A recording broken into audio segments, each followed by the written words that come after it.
Alrighty, so wow, if this game is an indication of what we're going to get in terms of this weekend's action, buckle up, boys and girls, because we are in for another crazy week of MLS action. Because in this game, this pretty much just represents what we've seen in the past two weekends of MLS action, where goals were flying left and right, defense was optional at time, and just some crazy momentum swing that has happened in a game, which again we also saw in this one too. But at the end of the day, the big question coming out of this game is that controversial call at the end, and we'll definitely talk about that controversial handball that gave the Galaxy the equalizer late in this one.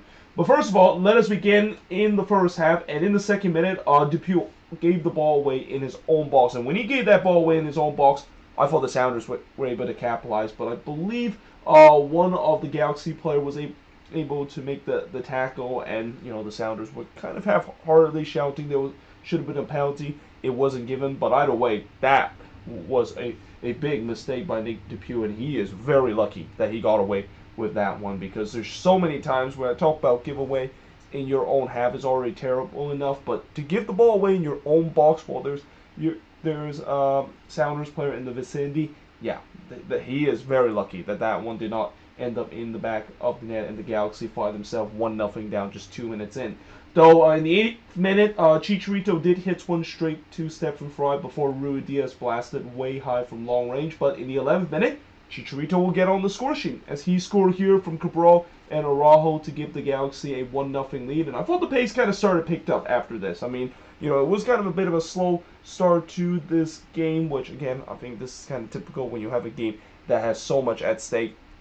Both of these teams don't want to take too much risk in the beginning, but as soon as that first goal went in, that's when things kind of changed and the pace really started to pick up. And it looked like the Sounders were going to equalize immediately in the 15th minute when Jordan Morris puts it into the back of the net. But unfortunately, the goal was disallowed for offside, and I got to tell you, it was very close. Like, when you look on the replay, maybe he was an inch or two in an offside position, but either way, it was close. But I think in the end, they did get the call right there. And then a couple of minutes later, the play was stopped due to a smoke flare left on the end line. Now, obviously, whenever you see a goal that is scored, you've seen so many teams that have lived off the smoke flare or the smoke bomb in terms of celebration. But, oh, excuse me there.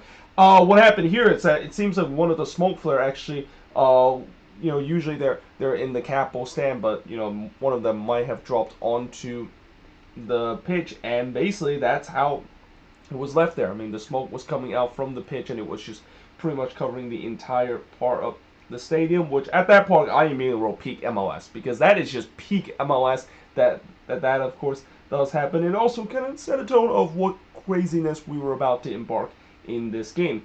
But in the 21st minute, Morris puts it wide from the far post, as I thought the Galaxy's got to watch out for the turnover. I mean, the Sounders, they did a good job in terms of trying to press the Galaxy up high, but for the Galaxy, they got to watch out for the press. They got to watch the turnover, because they already turned it over, as I mentioned earlier, in a bad position. They almost did there, and it almost cost them a goal there. But there was no doubt the pressure was mounting. The Sounders were pushing to try to get the equalizer, as they not only have got themselves back into this game, but they were creating some glorious opportunity. Though Ruidíaz did put a one-hopper right to ball. I mean, up to this point, Ruidíaz didn't really have much of an impact, and it's kind of been the case ever since he's come back from injury. You can see he's still not 100% healthy. But as I said, the Sounders were in control of this game, but you just wonder, the final ball was just lacking for this team. And it was the same issue when they played against RSL in the last game, and it was the issue here, and you just wonder, is this going to be similar to the RSL resort? Well, it looked like it was going to be in the 42nd minute when Victor Vasquez would score what was a short cross, or if you want to go back to the vault, I would say that's kind of a Randall Leao-esque, a little short cross there to put it over the head of Stephen Fry. Though you got to argue that Stephen Fry should have done better here, because whenever there's like a short cross, maybe that's when the goalkeeper kind of came off his lines and he just got caught out here. Fry did not get caught out here. Fry was actually pretty close to his line, and that's one that, yeah, Stephen Fry, he's got to tip that one over. We always seen before where there's like a dangerous free kick that is either overhit that can get close to going to the back of the net, and sometimes goalkeeper basically tipped it over just for safety, whether it's on target or not. And here, you know, it just feels like I think maybe Fry missed jump or mistime his jump there, and that ball somehow looped over his head. And certainly one moment that Stefan Fry, of course, would not want to remember. And also, I thought Stefan Fry already had a howler earlier this season. I mean, I thought Stefan Fry can only allow one goalkeeping howler a year. I guess maybe because of how the Sounders luck this season, maybe that luck is now being double. And speaking of their luck, is the writing on the wall for the Sounders, because, you know, up to this point, I didn't want to just say that, you know, the Sounders were going to be out of it. I mean, they're not really out of it when you look at where they are in the standings. They're in the midst of a very congested Western Conference playoff race, but you just wonder with the way that the Sounders have really struggled. Are they starting to look like the TFC side from 2018? Where, remember when we said that that side was going to eventually pick it up, and they never did and missed the playoffs? And it seems like it's going to be the same case for this team. But if there's one thing that I will say about the Sounders, is that despite you can say that, you can't count them out, because in the second half, that's when they started to continue to press to trying to get one back. And as we head to halftime with the Galaxy leading 2-0, in the second half, Bergman tried to make it 3-0, but he struck the wall on the free kick. Though he get a second crack of it, but missed that one way wide.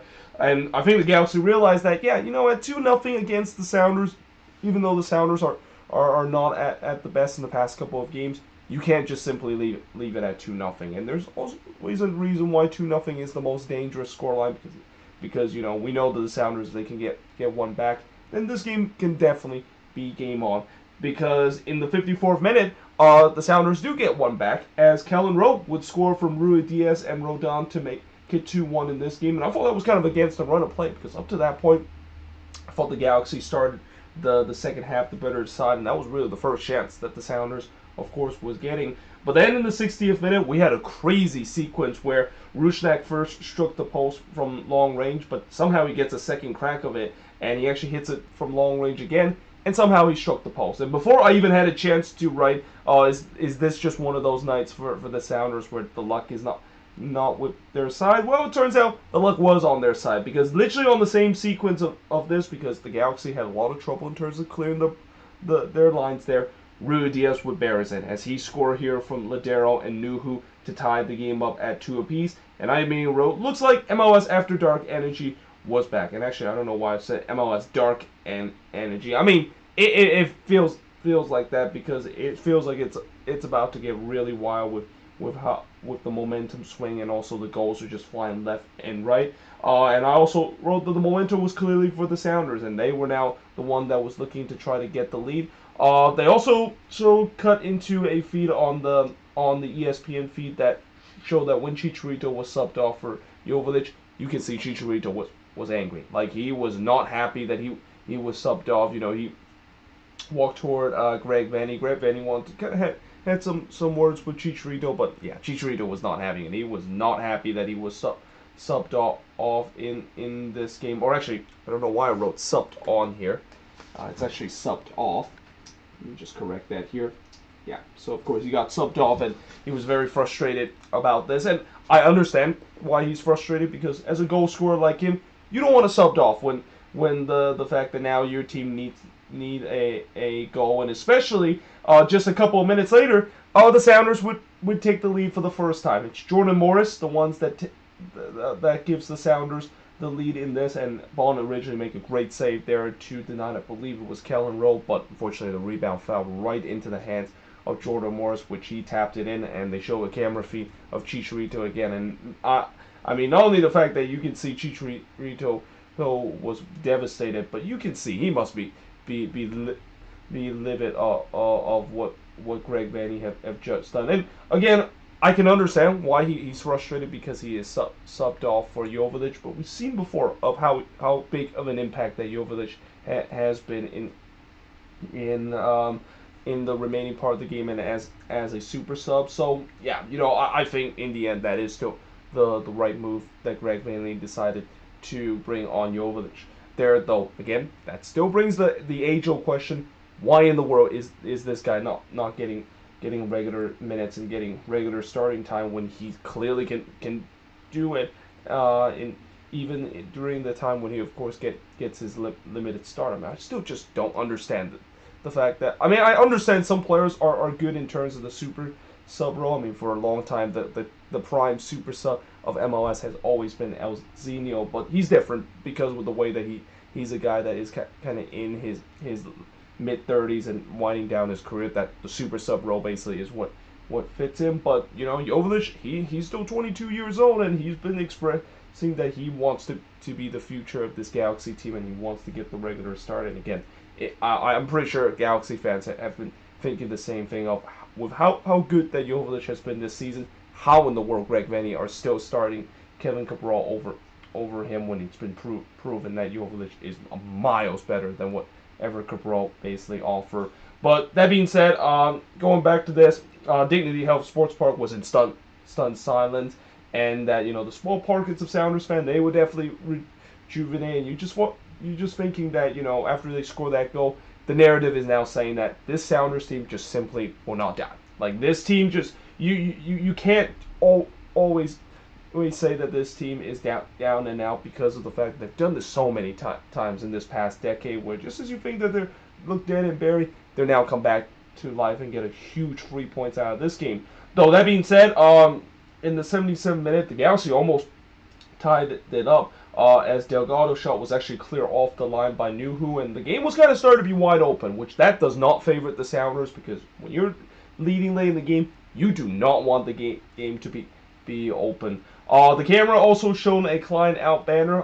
Chris Klein, of course, one of the most hated men right now in LA and in the Galaxy fan base, so it's not a surprise we seeing a Klein out banner, and I appreciate it. Galaxy fans decided to do that because, you know, they're following the footstep of how when the Quakes decided to bring out the Fisher out banner, and all we need now is TV feed to potentially capture that, because, you know, if they can capture that, then it can definitely bring more publicity. Though that being said, they also mentioned that the Galaxy have outscored their opposition 13-2 in the final 10 minutes of this game. So again, this is a team that in the final 10 minutes of the game, they definitely find ways to score late goals. Though a lot of those late goals is because of them trying to pretend that they crawled themselves back into the game, but eventually fall short. But in this scenario, it's a perfect case where, you know, 3-2 with only a one goal deficit. They can definitely create some late magic, and especially they have a guy that can definitely do so. Though in the 84th minute, Puig had his first shot in MLS as he had a header that was headed off the mark. By the way, John Champion, he kind of pronounced his name very, very interesting. I think throughout the name he was pronouncing it like Puig or something like that, which, again, you know, when I first pronounced it, I realized I actually pronounced it wrong, and that, you know, I actually now know the exact pronunciation as Ricky Puig.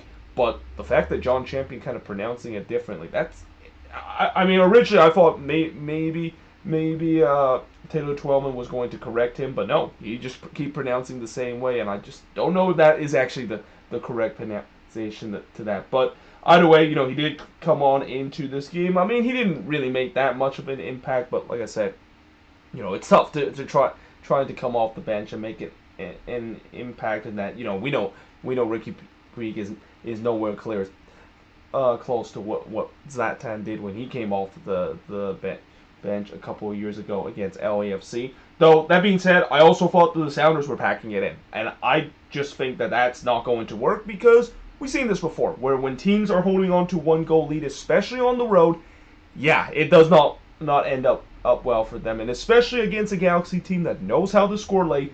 It just feels like it's a very strange kind of tactics that Brian Schmetzer decided to use. And in the 88th minute, it looked like it was going to come back to haunt him, because, well, actually, not only it's going to come back to haunt him, it did come back to haunt him, because after Depew had one right to front, they did go to VAR to check to make sure whether or not if Depew header that looked like it was handballed by Arriaga before puts it right to Stephen Fry, and that of course was the case. Now, this of course was the controversial call, and this is where I still have that discussion, and in some way it's still very 50-50 in terms terms of whether or not if this was the right call or not, because you can make the argument on both sides. You can make the argument that yes, that was a handball because that ball hits his outstretched arm, and anytime when you have an outstretched arm like that, even if you're jumping and the ball hits you, it's a penalty. But at the same time, you can also make the argument that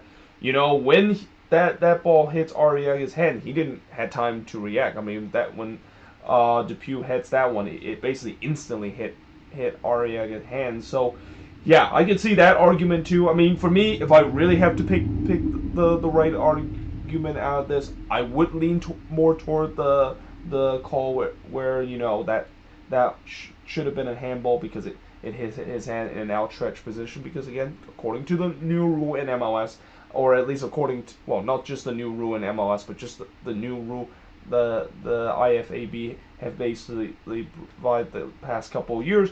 If the ball hits you in the hand in the box, whether it's outstretched or not, it's a penalty. So yeah, I think in the end, if I have to go toward that, I think that was the right call. But at the same time, I can also see the other side of why that maybe isn't the right call. And you gotta also remember, it has to be clear and obvious to overturn it because the original call was no penalty. So I can understand the frustration from Sounders fans there, but nevertheless, Joveljic steps up and he buries the penalty to tie the game up at 3 apiece. And you can definitely see the Galaxy were not satisfied for an equalizer. They were pushing to try to get the winning goal in this one.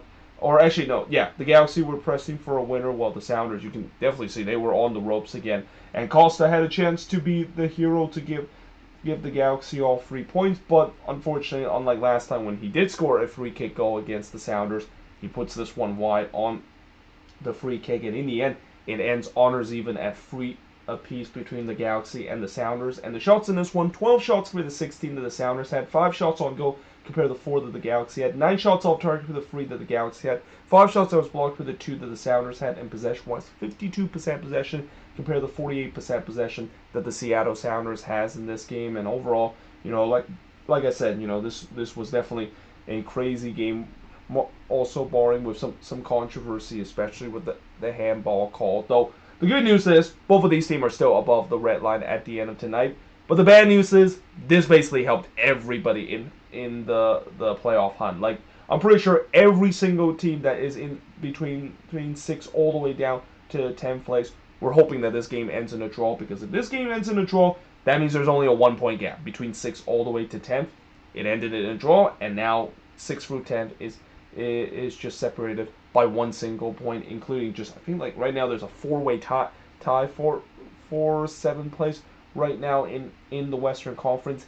Yeah, it's that crazy right now, and this is not even taking into the factor that we still have a whole match week that is going on, and we do still have some teams below both of these teams that do have a game in hand. So yeah, things are gonna get a lot crazier. The table is going to change, but as for now, I think both of these teams will be happy the fact that they at least get themselves above the red line. But both of these teams will not be satisfied with this point. I mean, the Galaxy blowing a 2-0 lead is definitely brutal, even if they find a way to get the equalizer. And for the Sounders, anytime when you came in just 1 minute away, well, in this case, when you give up a stoppage time goal, even if you're on the road and you desperately need a win, that's also brutal too. But like I said, this helped everybody that was in the playoff hunt. And yeah, again, we'll see how this weekend is going to be, because there's going to be a lot of movement. I can see in the Western Conference standings and also in the Eastern Conference